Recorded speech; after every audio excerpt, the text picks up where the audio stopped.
Hey friends, Nick Norton here, and today's video is about how to use an equalizer, specifically the EQ3 7-band EQ, which comes stock with Pro Tools. That's what it looks like. If you did not watch the previous video on different types of filters, that is going to help you understand this quite a lot.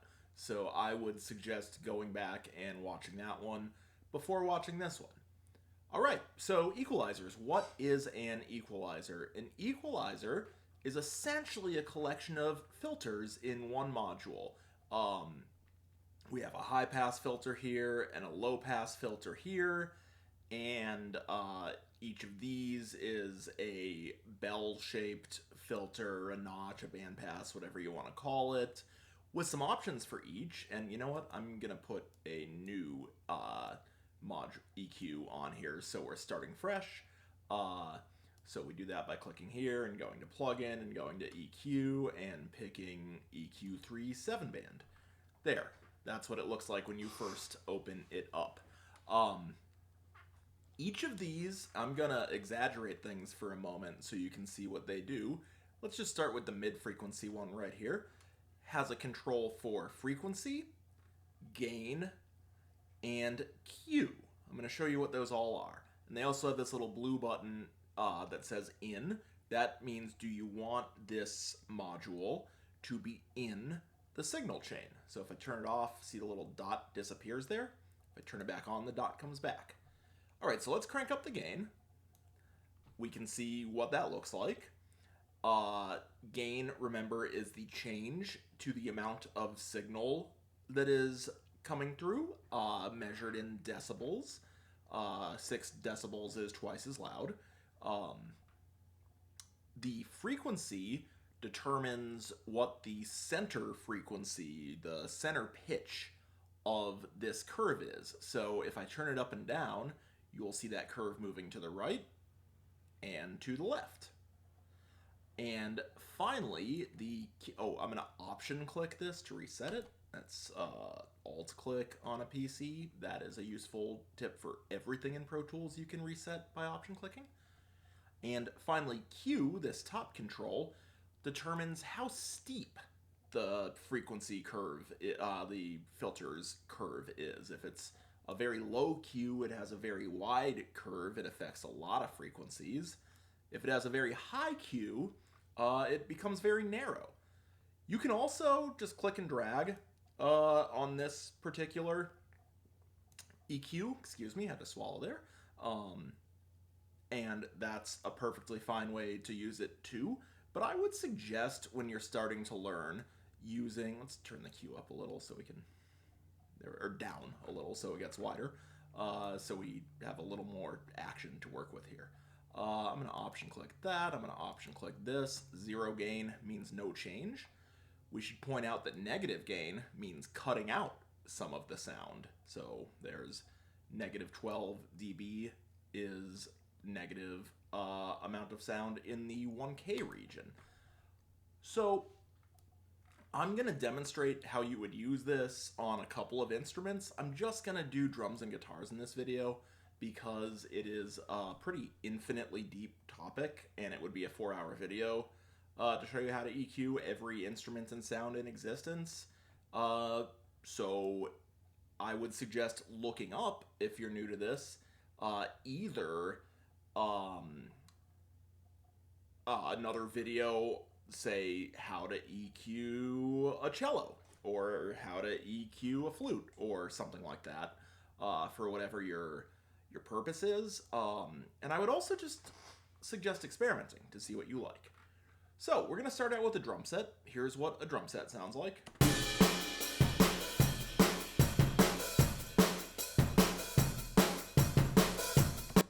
And we're just going to go through all the controls. So I'm going to start with just the kick drum. And a lot of people do that because you mix your music from the bottom up pitch-wise, and usually either the kick drum or the bass guitar is the bottom sound in your mix. And the first thing we want to do is high pass whatever the sound is. So I'm going to put this high pass filter in, and we can see it started showing that little curve there. And I'm going to make it a little steeper. I'm going to increase the Q. And then I'm going to bring the frequency up until I can hear a little bit of a change. And then I'm going to bring it down just a hair.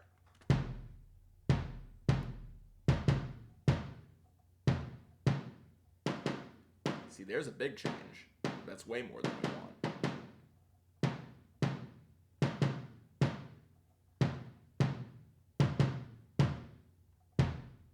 So, this seems pretty good. Maybe a little high for like dance music or hip hop, but pretty good for rock. Now, the reason we do that is because anything below here in this area, we don't really need. That's gonna be like some rumble that was transferred to the microphone from the floor, perhaps, of a truck going by outside, or your air conditioner, or something like that. And it doesn't help the music, and when we get rid of it in every single track, it makes our music sound much clearer and cleaner and more professional and all of those sorts of nice words that we like to use. So there are almost no rules in audio engineering. If there were a rule, it would be high pass everything. So we're going to do that to every instrument that we look at today. Next up, we want to think about how do we want this kick to sound. And I like my kicks to have a lot of like chesty, thumpy, boomy feeling. Not so much that it's like, a problem. So that, I happen to know, and you're about to hear, lives around 80 to 130 hertz. And remember, hertz is vibrations per second, which translates to pitch. So I want to bring up this area. To do that, I'm going to use this low frequency module. The LF stands for low frequency, low mid frequency here, mid frequency in the middle, high mid frequency, and high frequency in the right. And on this equalizer, and on a lot of equalizers, we have two options for the shape of our low frequency curve. So the default is this, what is called a low shelving filter, but I'm just going to put it on a bell curve to start and bring the gain up. And I should probably listen while I'm doing that.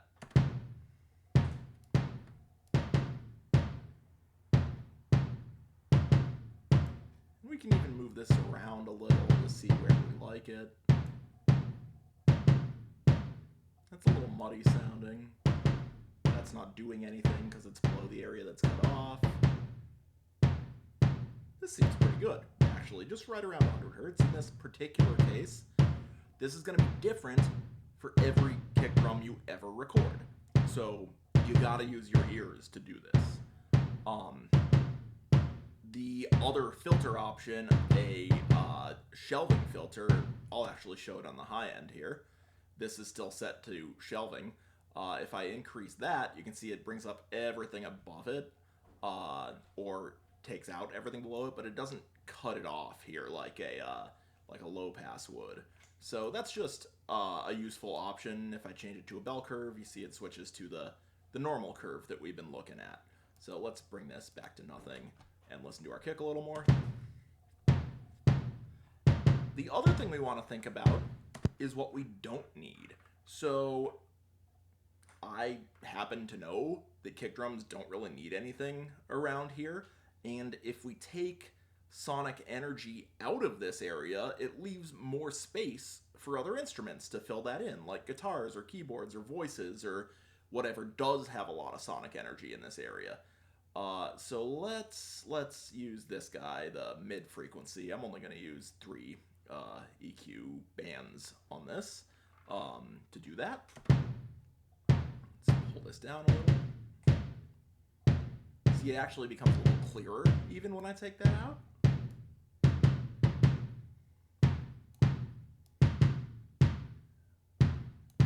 A good rule is if it doesn't sound any different when you take it out, you're safe to take it out. I should point out that if you're listening on earbuds or laptop speakers or something like that, you might not be able to hear the difference here. And that's why you need a good listening system to be able to do this work. Finally, the kick beater, the actual little drumstick pad on a stick that your foot hits. That lives around here somewhere. We're going to find it. Too much. Let's just accent that a little to make it punch through the mix a little. And you know, I don't think we need anything up here for this instrument, so I'm going to put in my low pass filter, lets everything below it pass through and cuts off what's high. I'm going to turn up the Q to make it steeper, and let's bring it down. Too much. That sounds pretty good. And a good way to see how your EQ is working, because it's hard to tell when you're like moving a knob, is to bypass and unbypass it while some music is playing using this bypass button right here. Before, after.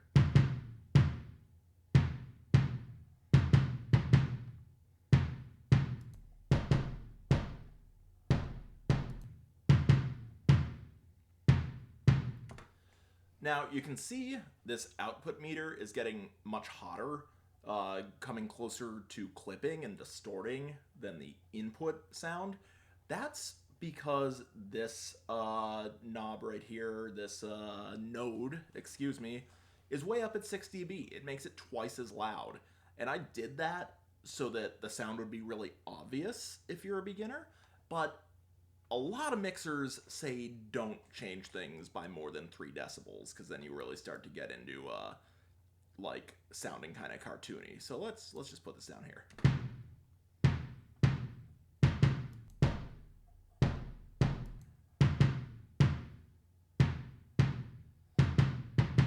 That sounds way better.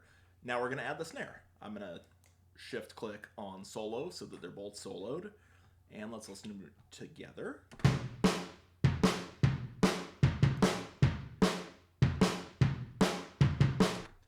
Maybe I'll just listen to the snare by itself for a bit. Let's move this guy that I'm not using and instantiate another one. Instantiate is the word for loading up an instance of a plugin. It sounds very fancy. You can impress people if you use that word. And what's the first thing we do? High pass it. Let's put that in, turn it on. And I'll bring this up a little first so you can see the Q working. Then let's bring the Q way up. And then again, we're going to move this up until we hear a difference, and then pull it back a little.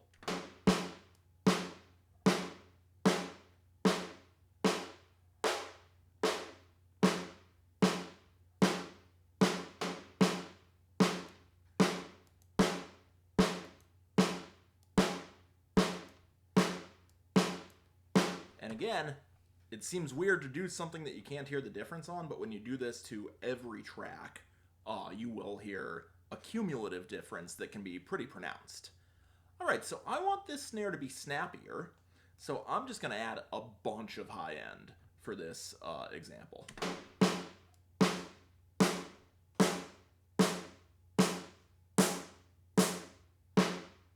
That's no high end. That's way too much high end. Look at there. Compare.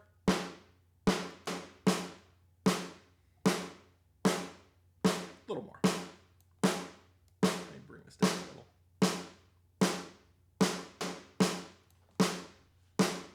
And I like a snare drum to feel a little like it's punching you. So that region is around here somewhere. You do want to be careful between around 150 and 300 hertz ish. Those are called the mud regions, and if you have too much sound happening there across your mix, it makes everything sound muddy and unclear. So be real careful and conservative when you're boosting in this region, and if things are sounding muddy, just start cutting it. But let's boost it a little. 200, let's go a little higher.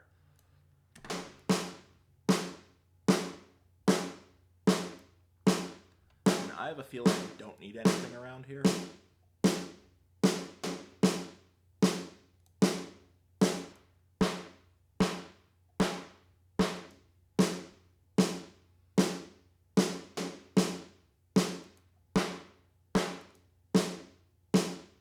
See, that's a huge difference. And now let's solo them together. I'm just gonna get rid of these two that I'm not using, actually. And let's get rid of this guy. Yeah, cool. All right. Now, if I bypass both of them, which you can do by pressing Command Option and clicking on plugin slot, it'll bypass all of the plugins in that same slot across your session. I'm actually going to do it a little differently because I have a weird setting on right now, but that's no EQ. See, they're blue. And that's width.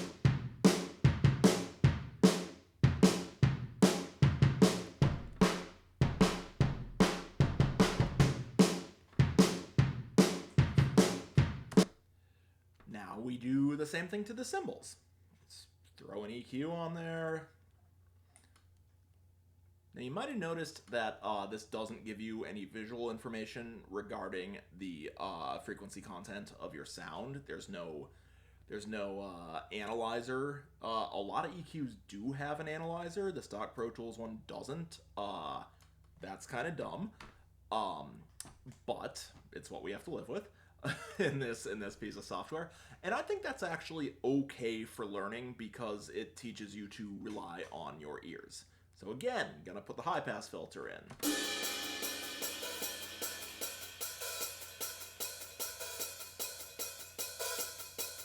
Let's make it steeper, but not crazy steep.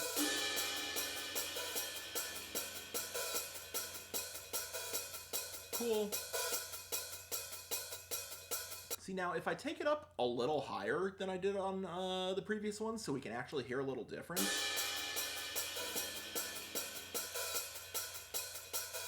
Those cymbals sound a little thinner, but you're actually making more room here for the snare drum. So when everything's on together, it might not matter that you're losing some of the lower half of the cymbals. Let's listen to them all together, and I'll bypass and unbypass just this one. And the thing to listen for isn't the cymbals, but it's the snare.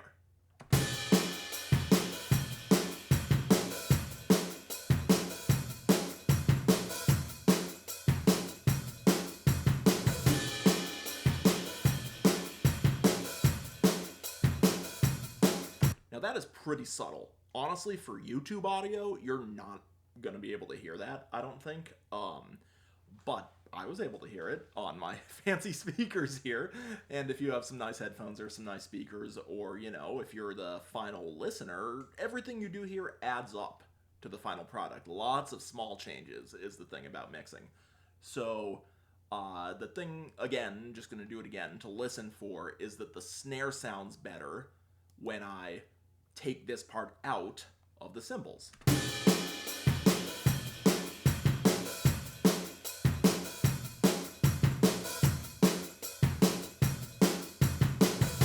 Actually, the kick sounds a little better too, because remember we boosted that up. Let's put some high end into the cymbals here. I kind of like that, but you gotta be careful with it because it can be overpowering, and it can literally make your ears hurt if you're listening to music that has all the highs boosted for a long time. See, that's pretty rough. Let's put it like here.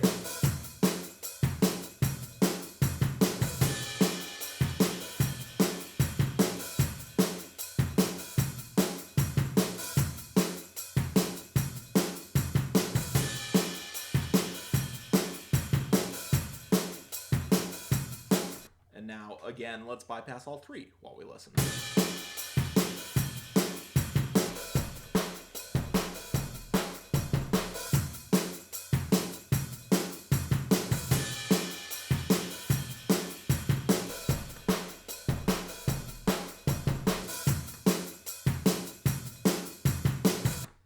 So that's some basics to EQing a drum set. I'm going to add one more instrument just to show a concept, and that is going to be guitar. Normally, you do bass and kick drum together, and then the rest of the drum set, and then maybe come back and do the highs on the bass, and then your rhythm instruments.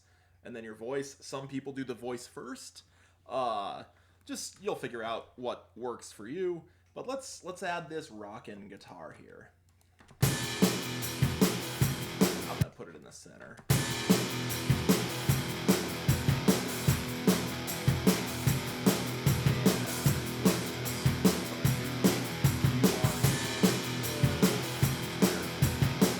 Actually, this is useful. If you just want to reset something, you can just click here where it says factory default and it'll reset. I haven't talked about plugin presets yet. They're really useful.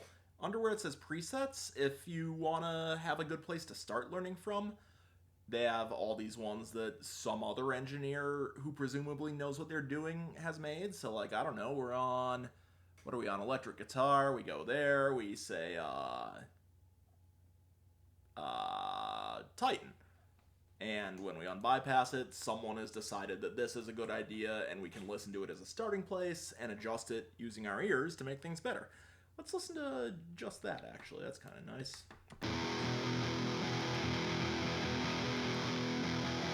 That's real subtle.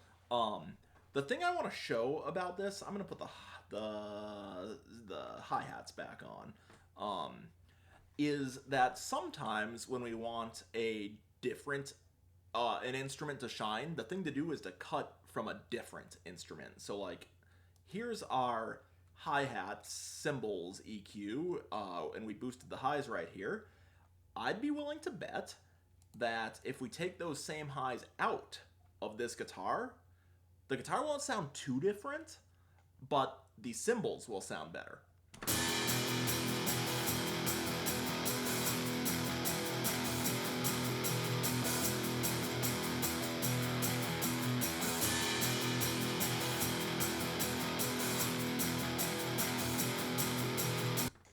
Again, what you want to listen when I bypass and unbypass the two of these is for the cymbals to jump out. Actually, I'll do it with just this one first.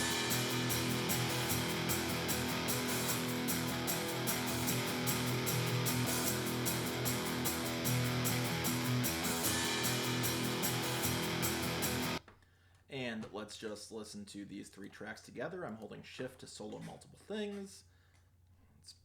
Unbypass that. If you command click, control click on a PC on a plugin, it bypasses or unbypasses it, as you can see there. That's what I'm doing.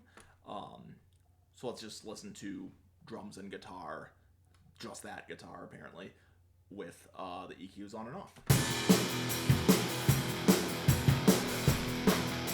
That's what we started with.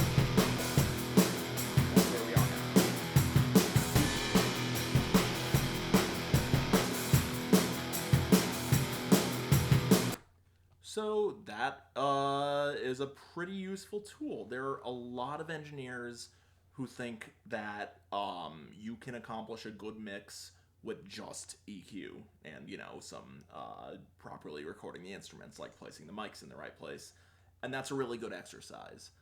The final thing to say is that if you're wondering, like, oh, what frequency should I boost or cut for this instrument? The thing to Google is EQ cheat sheet. I have one.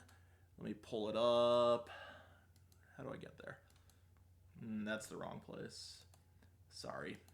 I should have done this in advance, but I just decided we're doing it right now. SMC teaching DM post 22.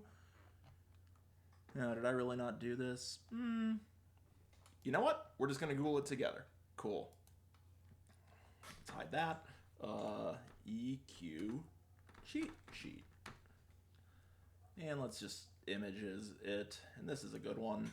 So what this is showing you is, let's look big. Oh God, it's gonna open on a whole thing. There we go. On the left here is our lower frequencies, and on the right are our higher frequencies. And here's a bunch of instruments. And it's kind of saying, you know, if, let's look at cymbals again. We've got clang and sizzle around 3K. So if your cymbals are too clangy and sizzly sounding, you could pull that out a little, gain it down. Cut is the word, and they'll be less so. If they're not clangy enough, you boost right there. What clang means is something you'll learn by experience and talking to lots of engineers over time. But these things are really helpful to get started. So perhaps that will help you. Cool. Thanks for watching. More videos on the way.